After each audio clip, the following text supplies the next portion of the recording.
alors que le Bénin tente encore de se remettre de la tentative de coup d'État manqué du dimanche 7 décembre 2025. Une nouvelle affaire vient raviver les tensions politiques et sécuritaires du pays. Cette fois-ci, c'est le nom de Candide Azanahi qui se retrouve au cœur de l'actualité. Ancien ministre délégué à la Défense, figure emblématique de l'opposition béninoise et président du parti. Restaurer l'espoir, Candide Azanahi a été interpellé par les forces de l'ordre à Cotonou, devant le siège de son parti, dans un climat déjà extrêmement tendu.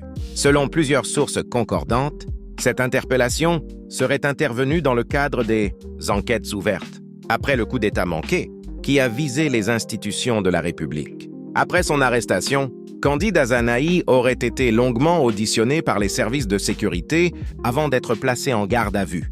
Les autorités évoquent des faits graves, notamment des soupçons de complot contre l'autorité de l'État et d'incitation à la rébellion.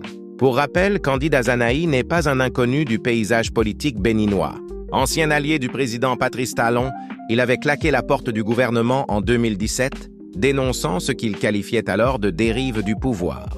Depuis, il s'est imposé comme l'un des opposants les plus virulents du régime en place. Son interpellation suscite aujourd'hui de nombreuses réactions, aussi bien dans la classe politique que sur les réseaux sociaux. Certains y voient une mesure de sécurité nécessaire dans un contexte post-putsch, tandis que d'autres dénoncent une atteinte aux libertés politiques.